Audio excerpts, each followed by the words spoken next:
Welcome to YouTube channel of Adarsh Navodaya education group. देखिए, कल अपना नरेशन खत्म हो गया था। आप कोई नया टॉपिक शुरू करते हैं।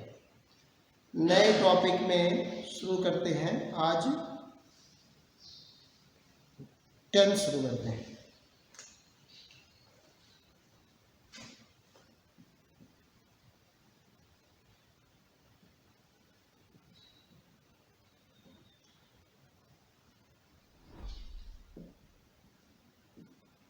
पार्ट 1। टेंस है क्या? देखिए, टेंस को हिंदी में कहते हैं काल। टेंस ये है काल। ये आपका हेल्पिंग वर्ब और मेन वर्ब से बनता है। हम इसको इस तरह से भी कह सकते हैं। आपका action plus time is equal to tense. समय और कार्य दोनों मिल करके काल बनते हैं। इसमें मेन वर्ब एक्शन को शो करती है और जो हेल्पिंग वर्ब होती है वो टाइम को शो करती है। देखिए, टेंस और ट्रांसलेशन में बहुत डिफरेंस है। ट्रांसलेशन में हम हिंदी से इंग्लिश बनाना सीखते हैं, लेकिन टेंस में हम लोग सीखते हैं वर्ब की सही अवस्था का प्रयोग करना, to use the correct form of the verbs. तो इसमें क्या होता है कि वर्ब फॉर्म पता होनी चाहिए। हमारी 3 वर्ब फॉर्म होती हैं, 5 वर्ब फॉर्म्स होती हैं। There are 5 forms of the verb. Action plus time is equal to tense. कोई कार्य किस समय में हो रहा है, ये बताने वाली व्यवस्था टेंस कहलाती है। ठीक है, तो हमारे mainly there are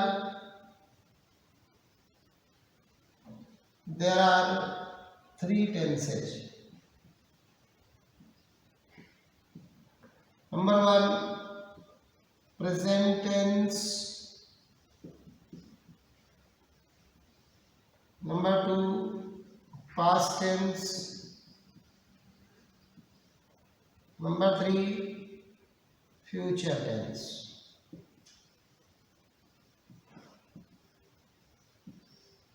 future tense, ठीक है।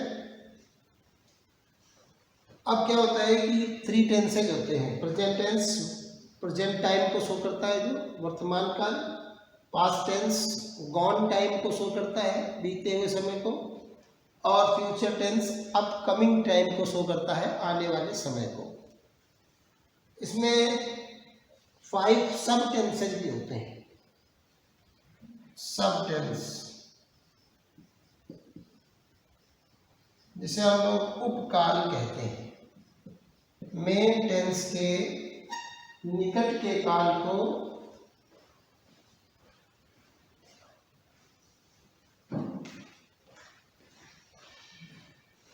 मेन टेंस के निकट के काल को सब टेंस कहते हैं, उपकाल। देयर आर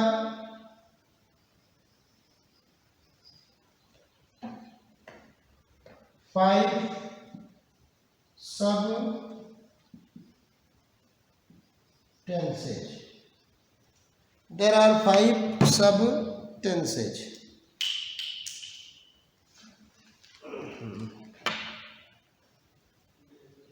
एक मिनट।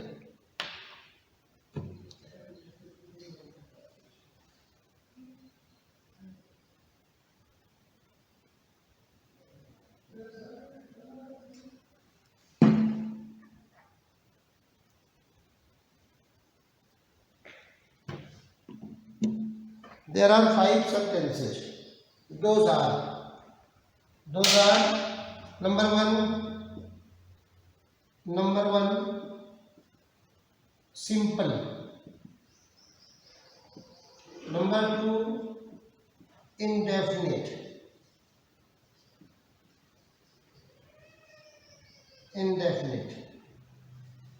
Number three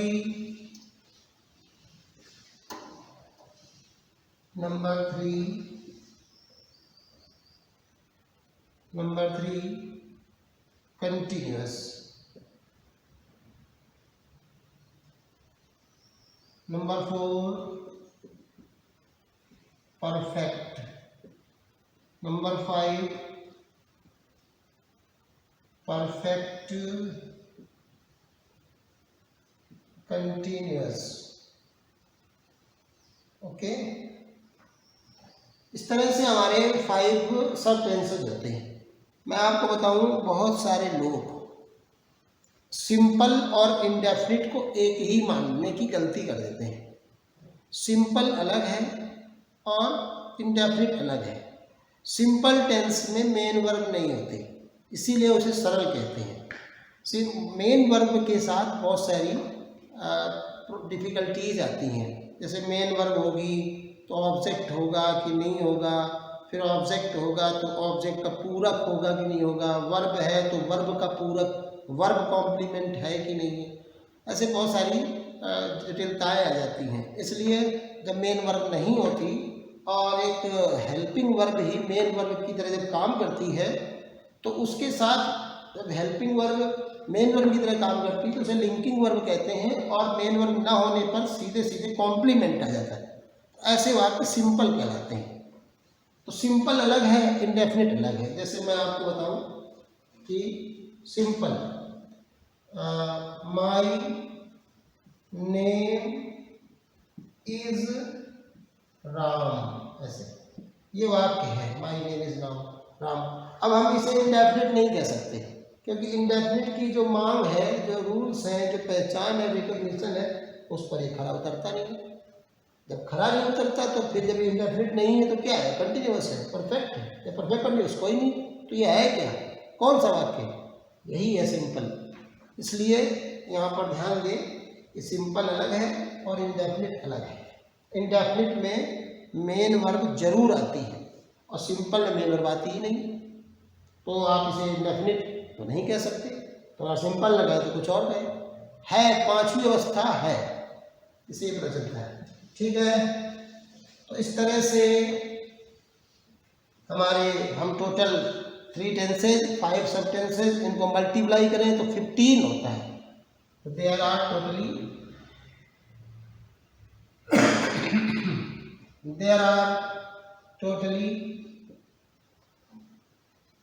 15 tenses.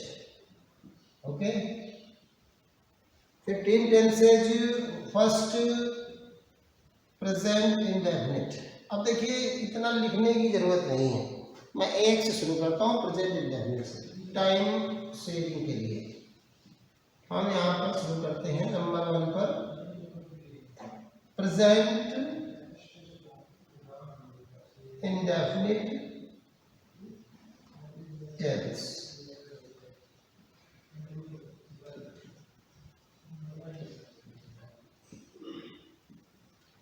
देखिए, हम किताब में देखते हैं कि उसमें हिंदी में वाक्य लिखे होते हैं, फिर हम उन्हें इंग्लिश में ट्रांसलेट करते हैं। ये टेंस नहीं है, वो ट्रांसलेशन है। टेंस में हम जब वाक्य हमें दिए जाते हैं एग्ज़ाम में, तो वहाँ पे एक फिलिंग ब्लैंक्स होता है, रिक्त स्थान होता है, जिसमें हमें वर्ब की सही फॉर्म भरनी होती है। वाक्य इंग्लिश में आता है, तो फिर हमें ट्रांसलेशन पढ़ने की कहाँ ज़रूरत है। हम सीधे सीधे उस वाक्य में दिए गए एडवर्बियल्स के द्वारा पहचान करके सही अवस्था भरें। ठीक है, तो देखिए, प्रेजेंट इंडेफिनिट टेंस क्या होता है। प्रेजेंट इंडेफिनिट टेंस होता है अपना वो टेंस जिसको किसी कार्य का प्रेजेंट टेंस के इंडेफिनिट टाइम में, अनिश्चित समय में होना दर्शाता है, तो वो टेंस प्रेजेंट इंडेफिनिट कहलाता है। टाइम वर्तमान काल होगा और समय इंडेफिनिट होगा, अनिश्चित। साथ ही साथ इसमें कुछ वर्ड्स आते हैं ऐसे जो हैबिट, आदत, या ट्रुथ, सिंपल ट्रुथ कैसा भी हो, हैबिट को,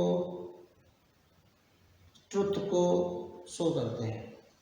और भी कुछ देखते हैं। तो इसमें क्या रहता है कि नंबर 1 पर यहाँ पर क्या होता है, इसकी पहचान, रिकॉग्निशन, पहचान। तो रिकॉग्निशन में मैंने आपको बता दिया कि ये वाक्य प्रेजेंट के होते हैं और इनमें जो एक्शन है वो इंडेफिनिट टाइम में होता है, अनिश्चित समय में होता है, समय का अनिश्चित होना पाया जाता है। ठीक। दूसरी बात है कि इसमें ट्रुथ, हैबिट, ट्रुथ में आपका universal truth, scientific truth, mathematical truth, normal truth, इस तरह के ट्रुथ आते हैं। हैबिट, आदत को प्रकट करने वाले वाक्य इसमें आते हैं और इनसे रिलेटेड वर्ड शब्द भी मिलते हैं। तो रिकॉग्निशन में ये। नंबर 2 में क्या होता है, इसमें helping verb. Helping verb, helping verb क्या होती है कि इसमें जो वाक्य के आधार पर अगर सेंटेंस अफर्मेटिव हो, जिसका जवाब हाँ में मिल सकता है, तो उसमें क्या रहता है, अफर्मेटिव में कोई हेल्पिंग वर्ब नहीं आती, नो हेल्पिंग वर्ब। अदर्स में, अदर अन्य कोई भी सेंटेंस हो, चाहे वो निगेटिव हो चाहे इंट्रोगेटिव हो, उसमें क्या रहता है कि सिंगुलर सब्जेक्ट के साथ, सिंगुलर के साथ आता है डज, और प्लूरल के साथ डू। ठीक है। फिर 3 नंबर पर आती है मेन वर्ब। हम टेंस में हेल्पिंग वर्ब और ये मेन वर्ब, यही मेन होता है। मेन वर्ब जो होती है इंडेफिनिट में, ये इसी के अकॉर्डिंग। अफर्मेटिव में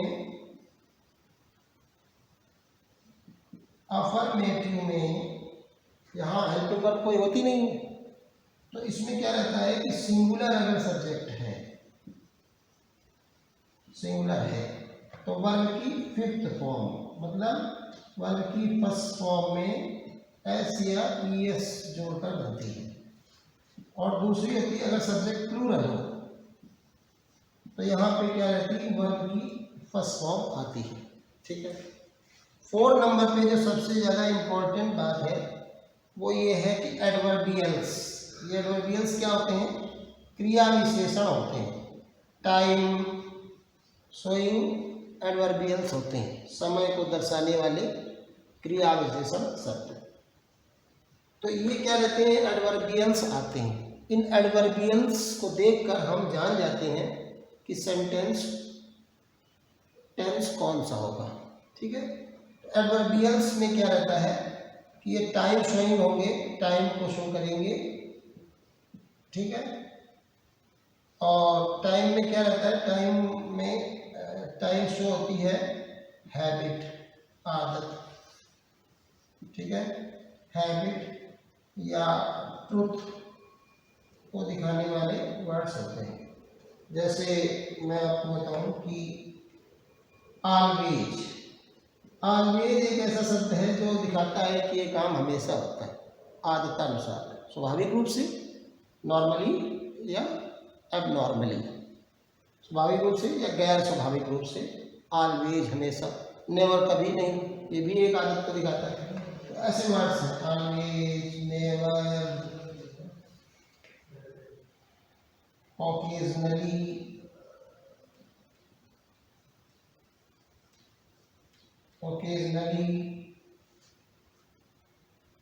even,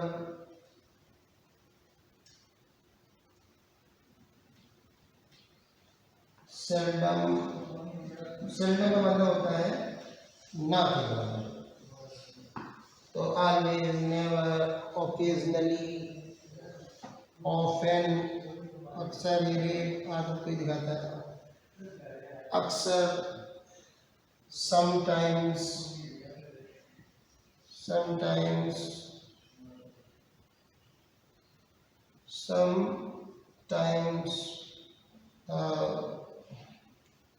1 time, 2 time, 3 time, 4 times in day, week, etc.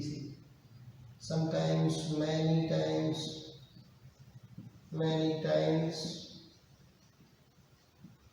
once या twice या thrice in a day, week, month, etc. इस तरह से मतलब कि एक दिन में, एक हफ्ते में, या एक महीने में, या ऐसे एक साल में वगैरह में 1 बार, 2 बार, 3 बार, 10 बार, 20 बार, इस तरह से ये आदत को, ये इस तरह की जो वर्ड मैनेजमेंट है, ये शो करता है कि कोई काम है जो दिन में, हफ्ते में, महीने में आदत मतलब बार बार रिपीट हो रहा है। एक बार है, होता है, 2 बार होता है, 3 बार होता है, ज़्यादा बार होता है, जैसे भी। तो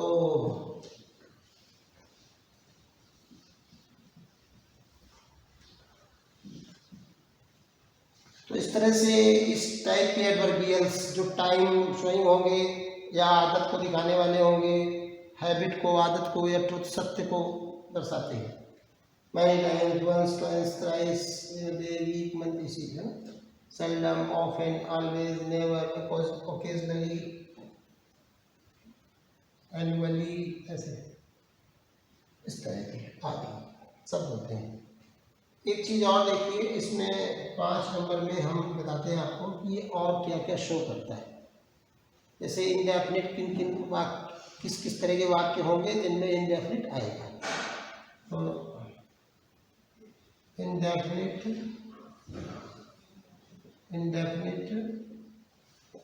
शोइंग, मुझे लगा पर क्या थोड़ा से आ जाएगी। तो इंडेफिनिट शोइंग सेंटेंसेज, इनमें रहता है कि एक तो आपका यूनिवर्सल ट्रुथ, वे वाक्य जिनमें यूनिवर्सल ट्रुथ आए, सार्वभौमिक सत्य आए, ऐसा सत्य जो पूरी दुनिया में एक जैसा हो। जैसे सूरज पूरब में उगता है, sunrises, the sunrises in the east, कोई भी काम है जो पूरी दुनिया के लिए एक ही जैसा है, वो यूनिवर्सल ट्रुथ है। 2 यूनिवर्सल ट्रुथ आपका normal truth, simple truth, normal या सिंपल ट्रुथ, सामान्य सत्य। 3 जैसे साइंटिफिक ट्रुथ,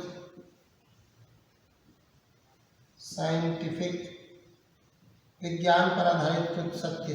विज्ञान पर आधारित क्या है कि जैसे पानी 100 डिग्री पर खौलता है, water boils at 100 degree, water freezes at 0 degree, इस तरह से ये वैज्ञानिक सत्य है, विज्ञान पर आधारित। मैथमेटिकल ट्रुथ, ये मैथमेटिकल ट्रुथ क्या होते हैं, ये होते हैं गणित पर आधारित। जैसे 2 में 2 जोड़ेंगे तो 4 होता है, 2 and 2 make 4, ऐसे मैथमेटिकल ट्रुथ। देखिए हैबिचुअल सेंटेंसेस जो होते हैं, आदत को दर्शाने वाले, इनमें भी इंडेफिनिट होता है। ठीक है,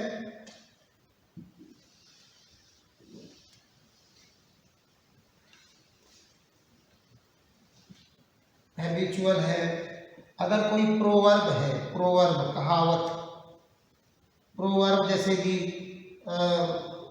गरजने वाले बादल बरसते नहीं हैं, बहुत कम बरसते हैं, बार्किंग डॉग्स सेल्डम बाइट, ये कहावतें हैं, प्रोवर्ब है। सेइंग क्या होती है, सूक्तियाँ होती हैं, अच्छे कथन, सुहाग के होते हैं ना, वैसे प्रोवर्ब, सेइंग। इडियम्स, फ्रेजेज भी होते हैं, मुहावरे, इडियम्स एंड फ्रेजेज में भी इंडेफिनिट ही आता है। आपका 7 नंबर पे न्यूज़पेपर हेडलाइंस भी इंडेफिनिट में ही होती हैं। न्यूज़पेपर हेडलाइंस न्यूज़पेपर हेडलाइंस भी इंडेफिनिट में होती हैं। नंबर 8 हिस्टोरिकल प्रेजेंट, भूतकाल की कोई ऐसी घटनाएं जिनका वर्तमान में प्रभावशाली वर्णन किया जाता है, उनमें भी प्रेजेंट इंडेफिनिट होता है। उन्हें हम लोग ऐसे भूतकाल की घटनाएं जिनका प्रभावशाली वर्णन करते हैं, ऐसे वाक्यों को हिस्टोरिकल प्रेजेंट कहते हैं। इनमें भी प्रेजेंट इंडेफिनिट होता है। 9 नंबर पे आपकी न्यूज़पेपर हेडलाइंस हो गई। ये हेड यहाँ पे गलत हो गया। हेडलाइंस का मतलब होता है जैसे कि कलकत्ता में डेंगू फैला, मतलब ऐसे, तो dengue breaks out in Calcutta, ऐसे कोलकाता, इस तरह की न्यूज़पेपर हेडलाइंस होती हैं, हिस्टोरिकल प्रेजेंट होते हैं।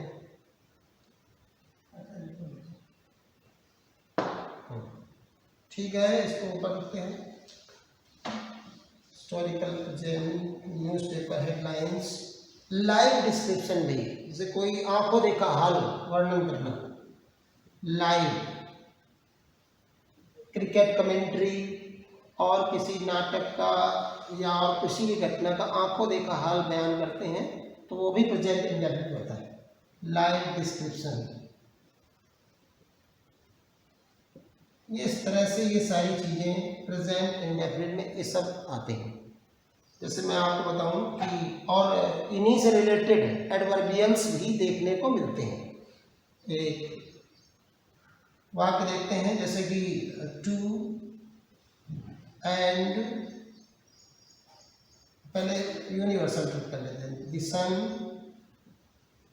सन डॉट डॉट डॉट डॉट, यहाँ पे राइज आ गया, rise in the east, in the east. अब आप इस वाक्य को देखिए, इसका अर्थ निकालने की कोशिश करिए दिए हुए शब्दों के आधार पर। सूरज यहाँ उगता है पूरब में, ये एक सभी पूरी दुनिया के लिए सच्ची बात है, तो इसका मतलब है ये एक यूनिवर्सल ट्रुथ है, सार्वभौमिक सत्य है। तो प्रेजेंट इंडेफिनिट के नियमों के आधार पर, जैसे ये सिंगुलर है और साथ ही साथ इसमें नॉट नहीं है। नॉट अगर होगा तो ब्रैकेट में दिया होगा या बाहर दिया होगा, तो नॉट भी नहीं है, मतलब ये अफर्मेटिव है। अफर्मेटिव में सिंगुलर के साथ आती है वर्ब की 5वीं अवस्था, मतलब इसमें एस लगेगा, राइजेज। अब ये आपका वाक्य सही हो गया। दूसरा देखिए 2 नंबर पे आपका साइंटिफिक ट्रुथ, जैसे कि वाटर, वैसे डॉट डॉट कर दिया, ब्रैकेट में दिया फ्रीज, फ्रीज माने जमता है, at 0 degree centigrade, full stop. अब इससे पता चल रहा है कि ये विज्ञान इस बात को बताता है कि 0 डिग्री पे पानी जम जाता है, तो एक वैज्ञानिक सत्य है। यहाँ पर भी वाटर सिंगुलर है, तो यह हो जाएगा फ्रीजेज। ठीक है। थर्ड आप देखिए, जैसे कि टू, ये गणित पर आधारित सत्य है, 2 एंड 2 और फिर डॉट डॉट डॉट मेक और 4, 2 and 2 मेक 4, 2 और 2 में 2 जोड़ते हैं क्या होता है 4, तो गणितीय सत्य है। यहाँ 2 शब्द हैं, जब 2 शब्द एंड से जुड़ते हैं तो वो बहुवचन होता है, प्लूरल, तो उसे फर्स्ट फॉर्म आएगी। ये एक स्पेशल टाइप का सेंटेंस है। ऐसा माना जाता है कि जब 2 and 2 आता है तो इसमें सिंगुलर और प्लूरल दोनों सही मानी जाती हैं। वैसे तो नियम के आधार पर ये 2 and 2 होना चाहिए प्लूरल, प्लूरल वर्ब आनी चाहिए ग्रामर के नियमों के हिसाब से, क्योंकि जब 2 एक वचन या बहुवचन संज्ञा शब्द आपस में एंड से जुड़ते हैं तो उसे बहुवचन माना जाता है, जैसे राम एंड श्याम 2 लोग हो गए। लेकिन जैसे राइस एंड करी, चावल और कढ़ी, कढ़ी चावल, उसको एक साथ मिला के खाते हैं, एक डिश है, वो सिंगुलर हो जाता है। ठीक है, इसके बाद पढ़ेंगे अगले टॉपिक में। और देखिए आप अपने सुझाव से सजेशंस को बताते रहिए कमेंट बॉक्स में। Thank you.